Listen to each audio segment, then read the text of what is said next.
Welcome to this podcast is making me thirsty, the number one destination for Seinfeld fans.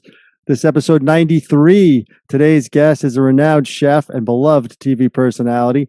You know her as the prominent host on several Food Network shows, including Secrets of a Restaurant Chef and Worst Cooks in America. You know her from her appearances on Iron Chef America and Chopped. And of course, she's a Seinfeld superfan. We are super excited she's joining us today to talk about two of her favorite things, the culinary arts and Seinfeld. Please welcome Anne Burrell. Anne, thanks for joining. Well, hello. It's so good to be here and nice to talk to you guys. It seems like we have a lot of connections, and it seems inevitable that I would wind up here, I guess. It's a small world, and Seinfeld brings everyone together. I think that's what we've learned. But so tonight's a special episode. Seinfeld covered a lot of topics, right? From relationships to sports to politics, but food was central to all of that. And who's better to discuss that than Anne Burrell? But take us back. So we were just talking off air.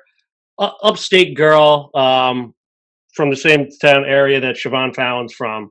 When did you first discover Seinfeld? I mean, the show launched in 1989. Were you watching it live, or did you kind of catch up during reruns?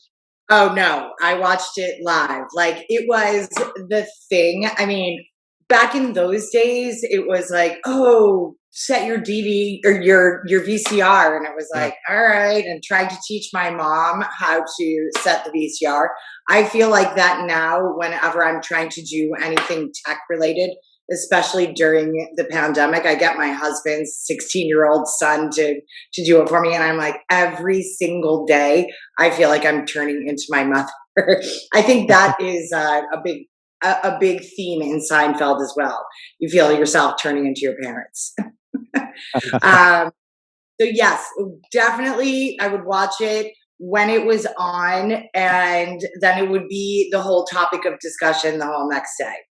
And I actually went to see Jerry live when I was still living in Buffalo. I went to college in Buffalo, and I think it was probably 1990 or something. And I just remember I might have had a couple of drinks and yelled out, like, because he was sort of like taking things from the audience, and I was like, Jerry, talk about this and that, when he was getting together with Elaine. Sort of, they were trying to do friends with benefits kind of thing, but it was before that title, that name label had been put on it.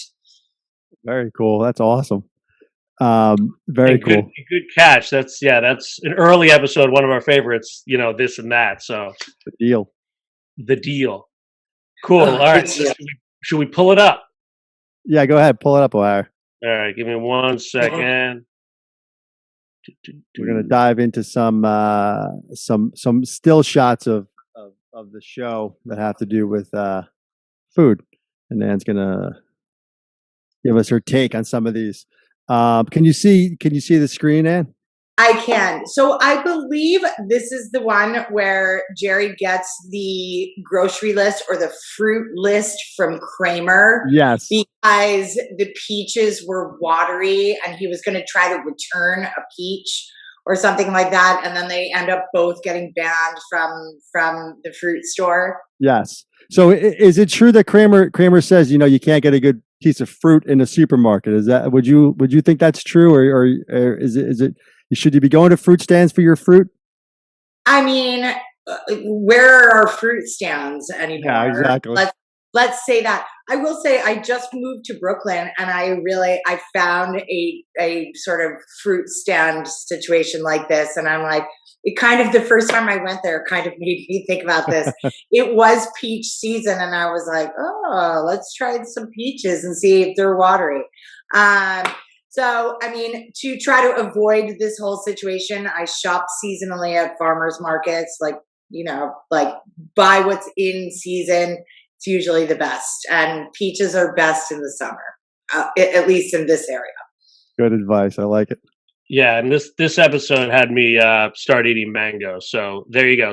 Right. All right. So this one, and for those listening, not seeing, the big salad. I mean, all right. a bigger salad only with lots of stuff in it. And then when they go to the other coffee shop and they don't have a big salad and they're like, oh, well, we'll give you 2 salads. Can you put it in a big bowl? I mean, I remember at this point in my life, I had just started in the restaurant industry as a waitress. But it's like, I've always been very particular about food and about how my food comes. And I mean, I used to get some crap from my parents when I would go to restaurants with them and I would order things very specifically. And they're like, who are you? Harry met Sally? I mean, so when I'm saying it's a salad only bigger with lots of stuff in it and they say 2 small salads, I was like, no, that's just not even going to work. Like, forget it. Like, I would just be like, oh, give me a soup or something. And who do you side with in this situation when Elaine handed George's girlfriend the big salad and she essentially took credit for it? Well, I mean, I have to say I might have sided with George in that. Yes. She totally, I love the underhanded sort of unspoken digs that these guys throw at each other. But for sure, Elaine really tried to get one over on that one. And George, as cheap as he is, was correct in this one-off instance. And historically, Anne, your favorite character of the 4? Oh, I mean, it's so hard because they each bring so much to the table. To choose a favorite character on Seinfeld is so much more difficult than choosing a favorite character on, say, like Friends. Friends is much easier to pick your least favorite character, which is always Ross. But for Seinfeld, I mean, they all bring something special to the table. I mean, of the 4, I love them all because they're all equal points and they all need each other. So I'd say my least favorite character might be Newman. Good answer. Nice. That's the right answer, actually. Here we go, George. This is a touchy one. Eating the eclair out of the garbage, or it was above the rim. Hovering above the rim.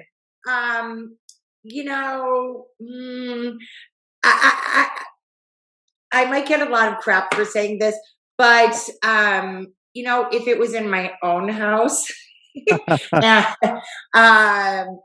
I might not be above this, but definitely at someone else's house, much less a funeral, and getting caught by, you just got to own it then and be like, above the rim. Plus, who would throw away a perfectly good eclair and perch it in a way that, that's just, that's wasteful. So we can give George maybe a pass on this one, but still, eating out of the garbage. Because it's like, if you really are trying to throw something away that you don't want to eat because, I shouldn't eat this, then you do something to wreck it. Hide it. You bury it under something else, or you squash it, or you put dish soap or something on it. So it makes it inedible. So, I mean, I can see both sides here, but definitely not in public. I like that. A lot of favoritism towards George thus far. I know. I'm surprised at myself. All right. All right. This is the big one. This is a famous episode. Kenny Banyan. Banyan, right. I was trying to remember his name. Banyan. All right. Soup's not a meal. I'm sorry. The meal is the experience. It's the entire experience. It's not what you order. I say this coming from being a soup lover. I will eat hot soup on a 90-degree day. I love soup. So soup, I will absolutely disagree with Banyan. Plus, he's just a pain in the neck, So, soup is a meal, and you don't get a do-over. And it's silly him for only ordering soup. Right, exactly. Jerry offered, get what you want. I didn't tell you just to get a soup. Soup is also more of a lunch item to me. So if someone's taking you to dinner and they owe you something, like, no, the meal is the experience. It's not the food items. Very good.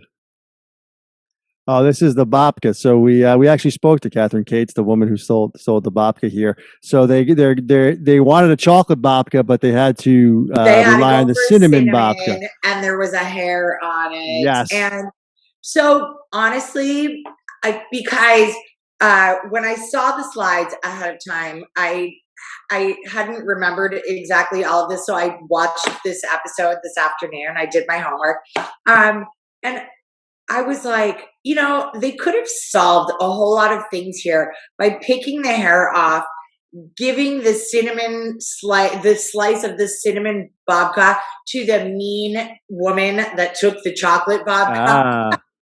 And, or Jerry just didn't have to eat it, like, there we go. Agreed. Like, I'm if you get hair on food, right. Yes, absolutely. It should be taken back or sent back. Yes, it should. If you're at someone's house, but then it's like, if you see the woman coughing all over the place, I'd be like, let me just keep the hair one.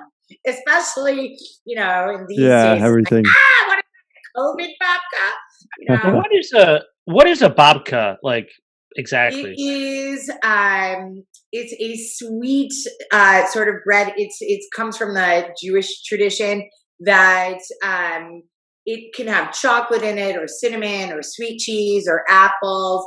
It's kind of like a cake / bread sort of situation.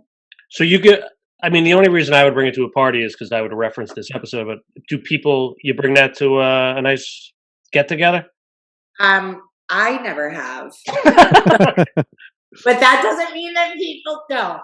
Fair enough. We're trying to educate the audience here as well, so that's good to know. Right. Yeah. I don't know. All right. This is hands down, I think, one of my favorite food situations in Seinfeld ever. Eating a Snickers bar. It's Snickers, right? Not Milky Way, Snickers. Eating a Snickers with a knife and fork, and then it catches on to like the cookie with a knife and fork, and it's like, what are you doing? Sometimes I have to say, once in a while, I do this kind of thing just to see the reaction that I get, and just for fun, to eat something that you would not normally eat with a knife and fork, just because it makes me think of this. I love it. I just love it. Have you, you spent some time in Italy and Europe, like classy place. Like, have you ever seen this?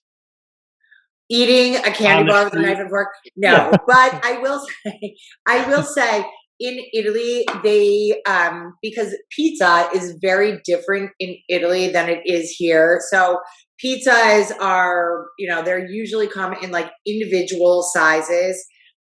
They're very thin, and there's no way you can pick up a slice of your individual pie.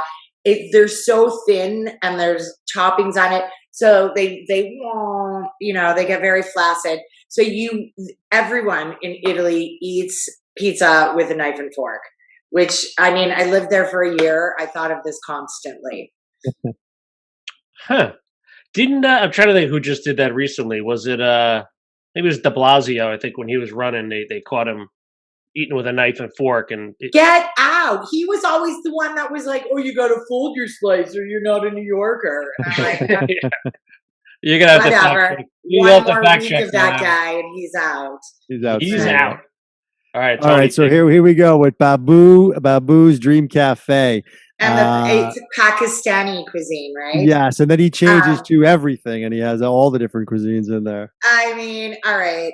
Babu should have just stuck to his Pakistani roots. Like, I have to say, Pakistani food is absolutely delicious, and it's such a rich culinary, like, sort of heritage and history, and it's like the spices and the grains and I love it. But back when this first aired, like nobody knew what that was. I didn't Right. live in New York, and I'm like, Pakistani cuisine, what the heck is that?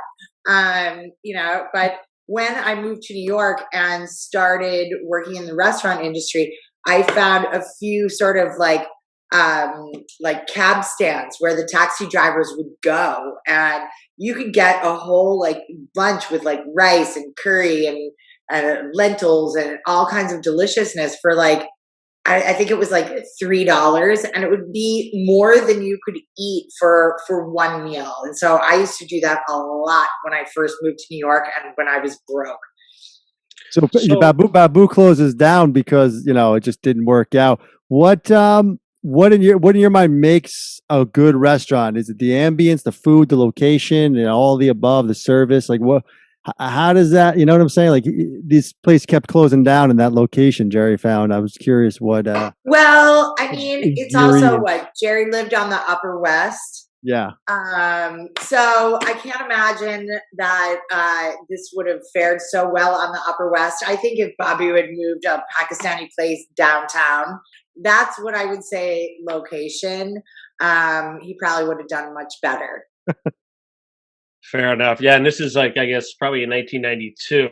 So yeah, so 1992. Where were you in your life? Were you thinking about becoming a chef at that point? I'm just trying to picture you watching this show, right? Okay, In the so restaurant all the in 1992, let's see, I had been out of college for 1 year. I'm from, as we discussed earlier, from a small town in upstate New York called Cazenovia, which is right outside of Syracuse, New York. I went to college in Buffalo. I went to Canisius College, which is a small Jesuit college. During that time, when I was a junior in college, I started waitressing because I wanted to buy a car. And so, I mean, like a week into it, I was like, oh my God, this is where I belong. Like restaurants, it's like the land of the misfit toys. And you would finish work and you would have cash in your pocket and go out and get drunk every night. I mean, I was like 20 years old and I loved it. I mean, so I waitressed for another like 2 years. I waitressed for a whole year after I graduated from college. And then my parents were like, okay, Missy, let's get a real job. So it was, I think, right around that time. And I got the most miserable real job in the whole world. I was a physician headhunter where I worked all on the phone trying to recruit doctors for positions that I had open or that the company had open. And you had to work 50 hours a week. And you were not allowed to have another side job. I have never been so broke or so miserable in my entire life. And it was during that year that I had an epiphany. And I mean, like, I remember everything about the moment, like where I was, what I was wearing, what time of day it was, what the sky looked like. And I was like, I am 23 years old and I am too young to be this miserable. So I am going to go to culinary school. And I never worked in a kitchen professionally.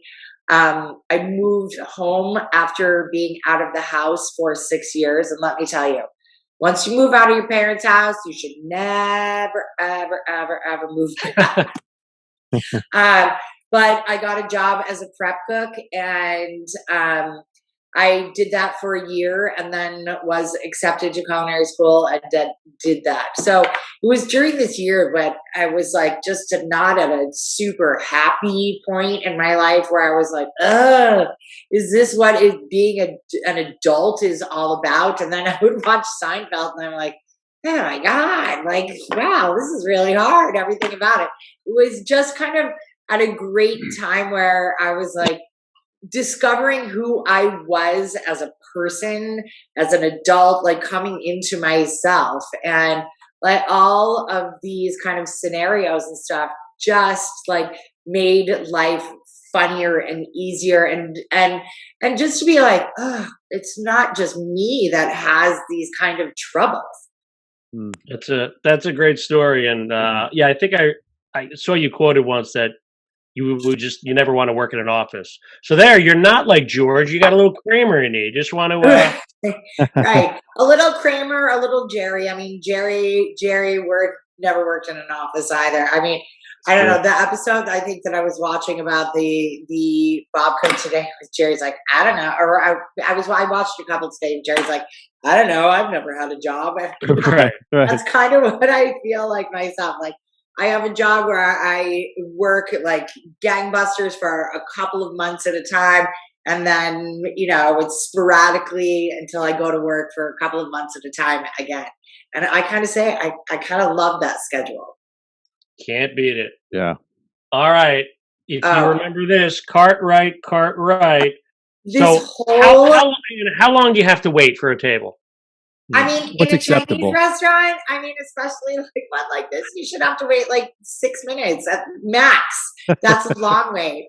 I mean, they turn and burn those tables. But this whole episode was hilarious about them waiting in the waiting area of a restaurant. Like, I loved it. It was hilarious. And to think about, I think about, like, even to come up with the entire idea to write a whole episode of a show about waiting for a table in a Chinese restaurant, fantastic. I think it's so wildly creative. Incredible.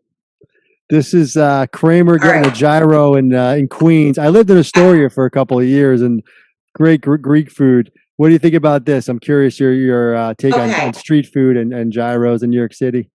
All right. Gyros, I have to say, huge guilty pleasure. Love, love, love, love, love, especially after being out from the night before. But I want to know, where is or was this gyro stand that you could run and get a gyro and then get back on the subway before the train took off? Greensboro Plaza, that's what they say anyway, but yeah. But it's also like, I loved the whole like Al Roker TV Guide episode. Like, that was the whole part of it. And because that was like when Al Roker was fat, and it's like, I know Al Roker, and so I see him now. And just whenever I see that episode, I'm like, oh my God, I can't even remember back to when Al was like that. And I mean, I was like, who is that? Oh, Al Roker. But just like, it makes me want a gyro every single time I see this episode. It makes me laugh to think about how Al used to look. And then it just starts off that whole character where the guy is like in love with Elaine. Yes, the mannequin. With the mannequin and everything. Oh my God, hilarious! And he shows up at the Costanza's house with the flower arrangement made out of the TV Guide, and George's father saves every episode of the TV Guide. I mean, that episode, I think, is one of my favorites. Nice. What is your favorite, as in New York City, I know you said you're in Brooklyn now. What's your favorite neighborhood for sort of off the beaten path, like street foodish or ethnic foodish, maybe something like that? You mentioned Pakistani earlier. What's your favorite area to go to? I mean, Astoria is amazing for Greek food, and then there's lots of great Asian food in Astoria as well. I love to go to 32nd Street to go to Korean barbecues. Like, I am crazy for Korean barbecue, like crazy pants for. So there's lots of good pockets, but I feel like I'm actually, because we just moved to Brooklyn not that long ago, so I'm working on discovering Brooklyn. We live in Carroll Gardens, which still has lovely, like, little neighborhoody sort of mom and pop kind of, butcher shops, and there's a fruit stand and that kind of stuff still, like, and I do my best to patronize these places because they're disappearing, and they won't come back. And there's lots of like pastry shops and that kind of stuff. As much as I'm like, oh, I shouldn't eat that, but I need to like help, do my part. My husband Stuart will walk on a Saturday or Sunday morning to get like fresh pastries and fresh bread. It's lovely.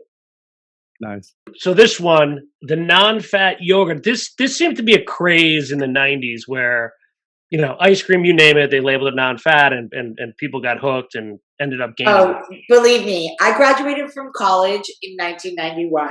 So this, I am this person. Like, what? It was like TCBY and the right. non-fat yogurt stuff. And I watched this episode today, as a matter of fact, and because I hadn't seen this one in years, probably, and I'm like, oh yes, it's like this can't be yogurt because it's not fat, like it's the not fat free, and then at the end when the whole Giuliani thing, why couldn't that sparks a whole other political debate, like we can't even get into now. But I was like, oh wow. I'm like, saw the picture of Giuliani's little cameo at the end, and I expected his hair to start running or something, but yes, I was totally get the non-fat frozen yogurt. And what flavors are there? And it's like, does it really matter? Because they all kind of taste the same. It's like you get a vat of it and you're like, oh no, it's good. I'm having this in a Diet Coke for dinner. Like that. Right. It's like, but how do you know? I know a lot of restaurants today, they put like the calories on each kind of on the menu. Is that required now in New York or no? There is definitely truth in advertising, and there always has been. So I don't really think that it's realistic to think that fat-free frozen yogurts really did have fat in them. Yeah, and I always sided with Kramer in this one. I always thought if the ice cream melts, the molecules change, and it does affect it. Right. Oh my god, hilarious! All righty, so this is a great one. That one when it was like Kramer's looking at Elaine and Jerry and being like, "Oh, you guys have put on weight," and it's just Jerry had his shirt untucked, and I'm like, when didn't Jerry have his shirt untucked? Well, sometimes he didn't, but a lot of times he did, and I'm like, okay, like that's a little bit of a stretch. This is from the dinner party as well. This is when they're going, George is upset because they gotta bring wine, they gotta bring the babka, and he's saying, why can't we just bring Pepsi and ringdings? What's the etiquette here going to a dinner party? Well, you always have to bring something, which is a very true story. Pepsi and ringdings. I love that Elaine was like, because we're not 12 or whatever. We're adults. But I also could see, who knew? I was so sympathetic to George tonight in terms of food. But, there always is that sort of potential, and it's sort of a thing now. And I guess people call it kitschy, to bring like a throwback of something, like, oh, I brought cupcakes, or, so maybe George kicked that whole like, oh, let's bring something from our childhood, sort of trash food, drunk food kind of stuff.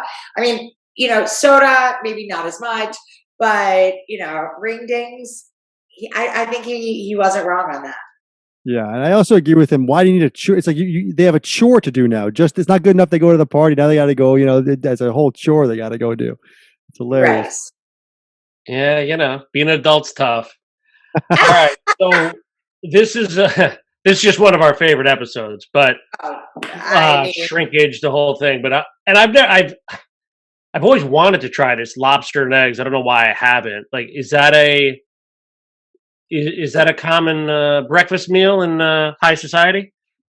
Once I get to high society, I'll let you know.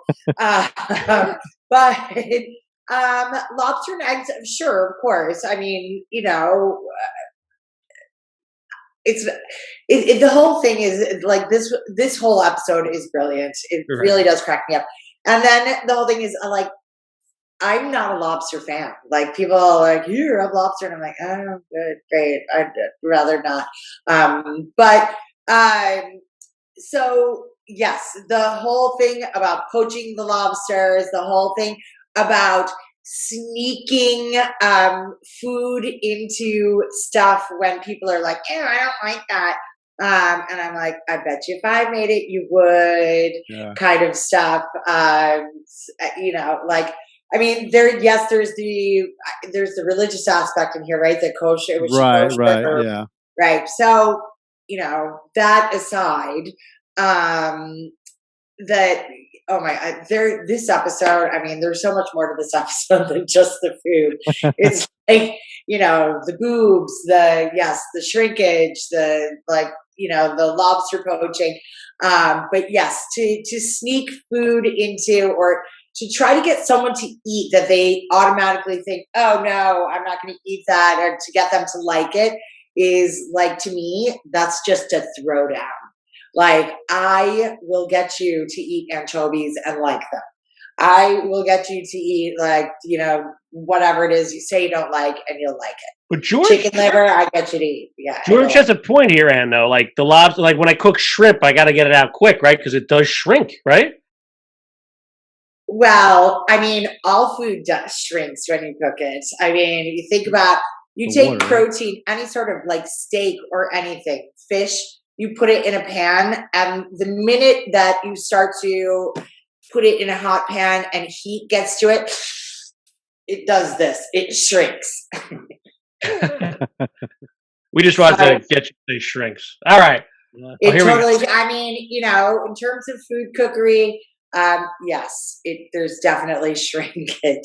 Now, this is an All right, interesting this one here with I Poppy. mean, Poppy is a little sloppy. Yeah. Every time I'm like, ooh, like, yes, anytime that I am in a public restroom and I see someone leave without washing their hands, I'm like, ooh, Poppy's a little sloppy. Like, that sticks with me always. Actually, is there any way we could defend Poppy here? Meaning, Yeah. is it possible the chef has his own hand sanitizing station in the kitchen, and that's where he opts to wash his hands? Well, always there should be hand sinks and hand sanitizing places in the kitchen. But first of all, I mean, can we just even back up for a second here? Poppy is cooking in like a dress shirt. What is that all Unbuttoned. about? Like, I mean, it's like a silk shirt. Like, what? And just like a tiny little apron. So I'm like, I can tell Poppy's not also working that hard in the kitchen if that's his ensemble. And there's no sweat or food stains anywhere on him. So Poppy, in the first place, doesn't seem too sloppy. He just it's like, dude. But I will tell you, I kind of think about this every time that I am in a public restroom, and like if you go in the handicap stall and there's a sink in there, and you wash your hands in the sink and then you leave, and then you're like, oh, do people think I didn't wash my hands? So it's like, if I ever have to, and it's like, you have to do that sometimes when it's like a busy place and there's like a lot of lines of people. So I come out and I wash my hands in public just because of this. All right. Here we go. So, good old no soup for you. I'm curious. Did you ever meet the real Soup Nazi that he was based on in New York City, or experience anything like this? So I have never met the real Soup Nazi. I have never been to the Soup Nazi's place. And I've gone past it many times. It's just never sort of been at a convenient time. If I would happen to be in the city, walking by there or whatever, I would totally stop in and be like, can I? And I'm like, ooh, I didn't get my bread, kind of thing. But I have been in places and sort of old school places. I remember very well there was a place on Sullivan Street in the Village years ago, and it was a sandwich place, and it was called Melampo, and it was kind of like an Italian grocery, and the owner would make sandwiches in the back, and people at lunchtime would line up, and he would make one sandwich at a time. And if he didn't like where people were standing, if they weren't like in a perfect line, like along the periphery of the shelves or whatever, he would stop. He would come out and he would like arrange people to where they were standing. So if you were in a hurry, this was definitely not the place for you to go for lunch. But they made one of my very favorite sandwiches ever that I've ever had. It was a seeded semolina roll. It was it's Sicilian tuna that had been packed in olive oil with eggplant caponata, which is an eggplant sort of Sicilian kind of stew, and really sharp provolone cheese and arugula. And it was so delicious that like it would be like on my day off I would go there, or I would like go like because I worked in Soho for a while, and so if I like had my wherewithal and was like, oh, I have an extra hour and a half or whatever before I go to work, to go get the sandwich and then find a place to sit down on a stoop to eat it. Oh, it was really worth it. But, these days with social media and Yelp reviews and all this kind of stuff, a place like this would get crucified. They wouldn't see the sort of the passion for the craft of the person making it. They would just see the inconvenience to themselves as a patron. Yeah, I think you're right there. Well said. Yeah, the sandwich is amazing. Speaking of Italian dishes. Yes, George with the calzone. All right, so I watched this episode today as well, and I'm like, so because of this episode, to this day, whenever I throw something in a tip jar, I make sure that like the person is looking, or that I've noticed, or if it's change or whatever, that I throw it in with verve so they hear that they're getting a tip. But because of this, absolutely.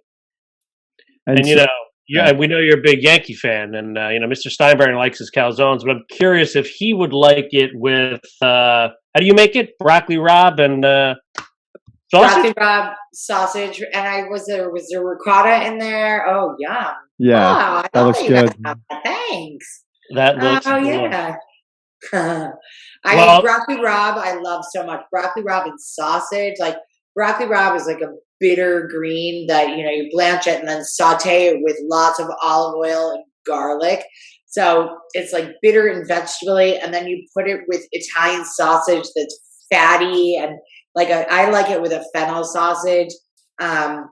So they really come together so nicely, and then you put a little ricotta parmigiano in there, and now we're told that some of the prep guys for your sausage making are Newman and Kramer. I'm just curious, what are your thoughts on these two making sausage? So this whole episode, was this the one where did we find out that George's father had been a chef or a cook in like the army or something like that?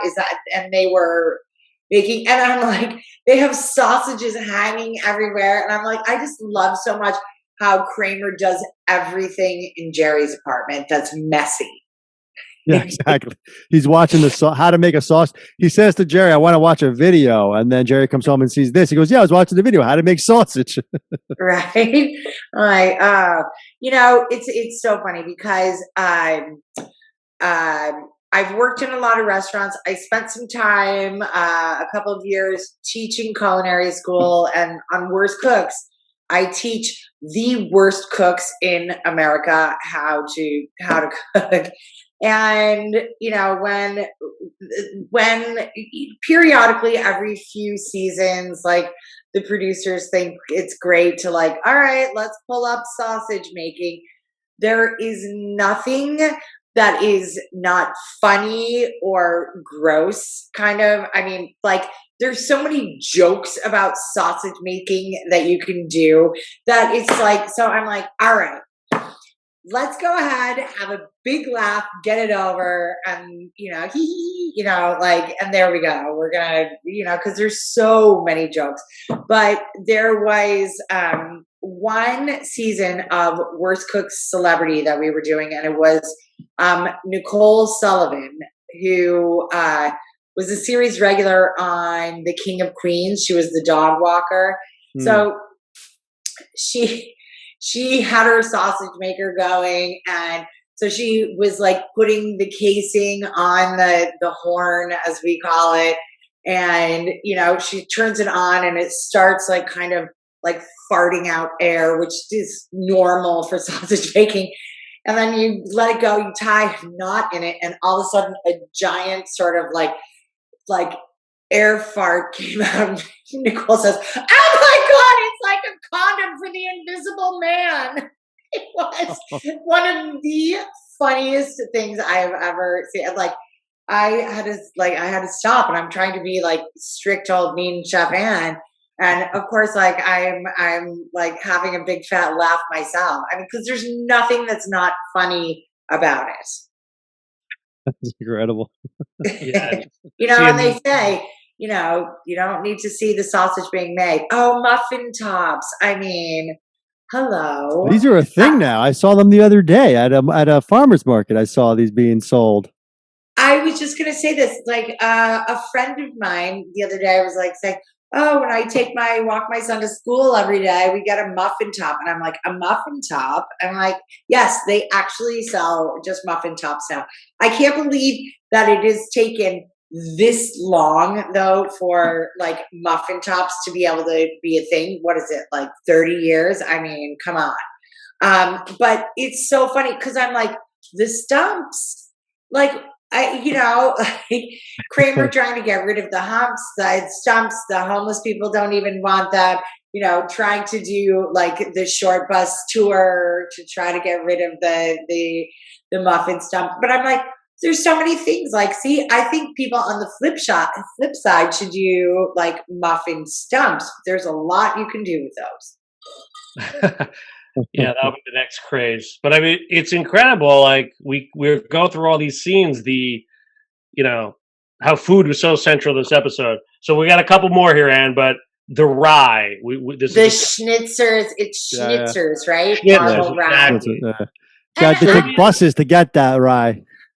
So I'm still like shocked that Jerry like mugged an old lady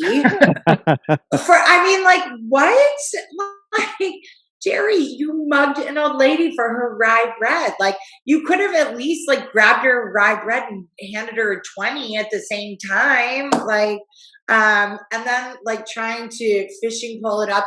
But then this is the one where Kramer feeds the horses in the horse and carriage the baked beans, right? Beefaroni, yeah. Beefaroni. For Susan's parents, and they're like, and I forget that actress's name, but I love her so much. Susan? No, Susan's mother.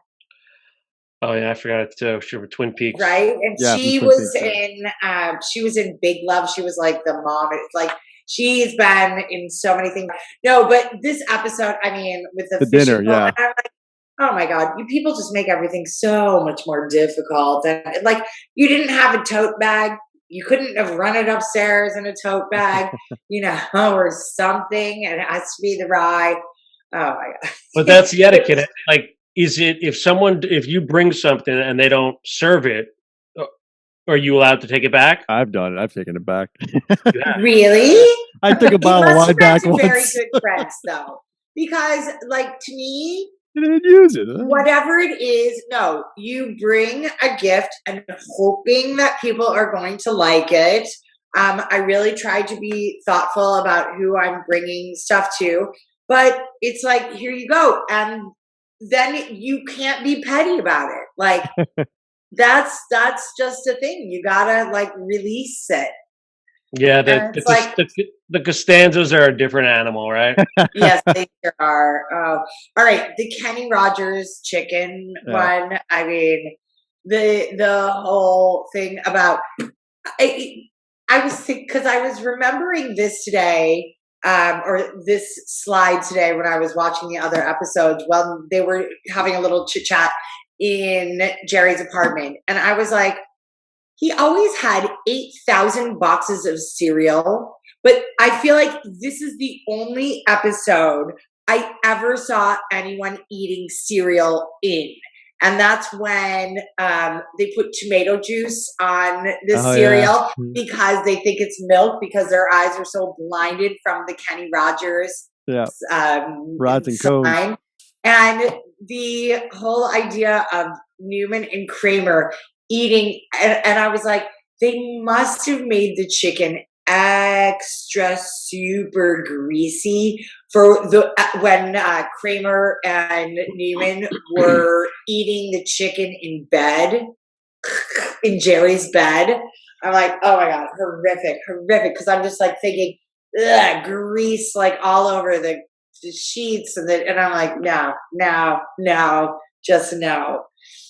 So this was a real treat. I mean, I didn't even realize how many food references Seinfeld had, and like, Yeah. you can just tell you are a super fan, and this has been such a treat. I mean, there's more that I could even talk about. There was like, oh, why won't you eat my apple pie? Why don't you want to share? Right. Yeah. Well, that was Poppy's daughter, by the way. You know, shaking her head. Exactly.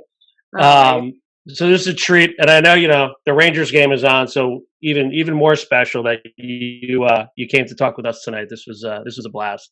Well, thank you guys so much for having me, and it's like I love our sort of little connections. With Siobhan and with Stuart, my husband. I know that you guys used to work together. That's amazing, and just having me on in the first place, and just to talk about Seinfeld. I mean, the show is still so relevant today, and I mean, let me just ask you guys: how do you guys feel about A, being put on Netflix, which A, I think is amazing, but B, sort of being edited a little bit?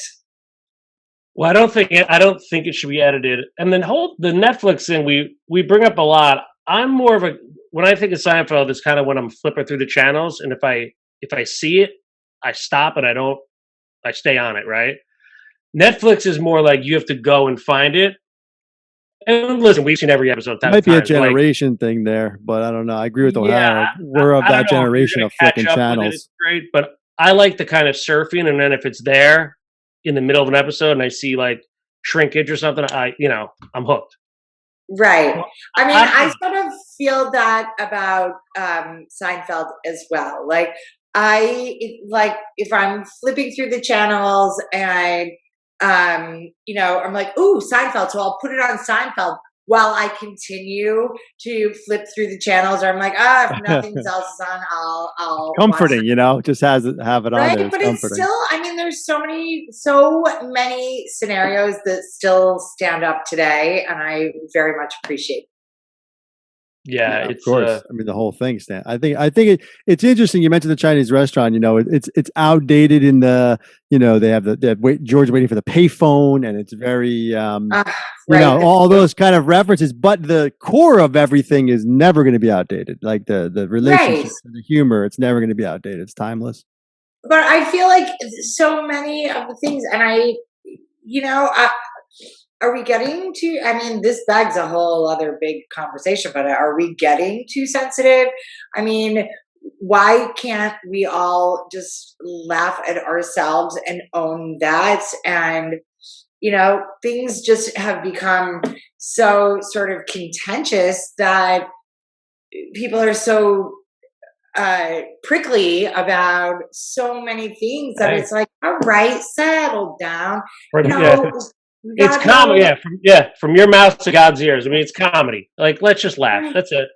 But you have to be able to laugh at yourself first and like own that. and everything is not so serious. And it's like, we're all living the human condition. So, like, let's all live it, laugh it, and have empathy for each other. You said Well well said. said. Agreed. You know, Well, I mean, time and pay it forward. And pay it forward. It's like Well, Buddy listen, I and mean, Kramer hey. getting along in the Ranger Devil series when they went to the game together.